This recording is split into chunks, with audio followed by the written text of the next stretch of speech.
விஷயம் பேசியிருந்தாங்க. விளையாட்டுத்துறை எப்படி இருக்குன்னு நீங்க நினைக்கிறீங்க ஒரு பத்திரிகையாளர்? விளையாட்டுத்துறை இன்னைக்கு விளையாட்டுத்தனமா தான் இருக்கு. இன்னைக்கு முறையான விளையாட்டுத்துறை இப்ப நீங்க 5 ஆண்டுகள்ல ஆட்சி பொறுப்பு ஏற்றதுக்கு பிறகு, அல்லது நீங்கள் விளையாட்டுத்துறை அமைச்சராக நீங்க பொறுப்பேற்ற பிறகு, நீங்க அப்போதுல இருந்தே அந்த விளையாட்டுத்துறையில் நீங்க அக்கறை செலுத்தி, அந்த விளையாட்டு வீரர்களுக்கும் வீராங்கனைகளுக்கும் நீங்க போதிய வசதிகளை ஏற்பாடு பண்ணி கொடுத்து, அவங்க வெளி மாநிலங்களுக்கும் வெளிநாடுகளுக்கும் போட்டிகளுக்கு போறதுக்கு இந்த அரசு நீங்க உண்மையிலேயே நான் சொல்றது இந்த கணக்கு காட்டுறதுக்காக இத்தனை கோடி நாங்க நிதி ஒதுக்கணும், விளையாட்டை மேம்படுத்துவதற்கான நிதி, இவங்களை அழைத்து செல்வதற்கான நிதி அப்படின்றதெல்லாம் நீங்க விட்டுருங்க.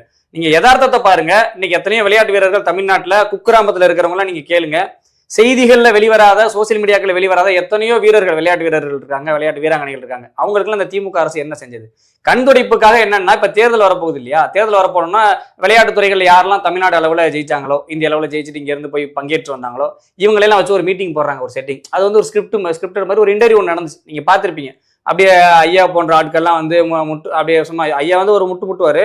அங்கே சைடில் இருக்கிறவங்க என்ன பண்ணுவாங்கன்னா, எழுதி கொடுத்து லேசா நீங்களும் அதே மாதிரி ஒரு முட்டுங்கன்னு அவங்களுக்கு வேற வழி இல்லாம பாவம் அவங்களுக்கு ஏதாவது அரசாங்கத்தில் ஏதாவது செய்வாங்க, நிதி உதவி பண்ணுவாங்க அப்படின்றதுனால ஆதரவா 2 பேட்டி, எங்களுக்கு முதலமைச்சர் தான் வேணும், எங்களுக்கு நீங்க தான் விளையாட்டு துறை, இதெல்லாம் செட்டிங் எல்லாம்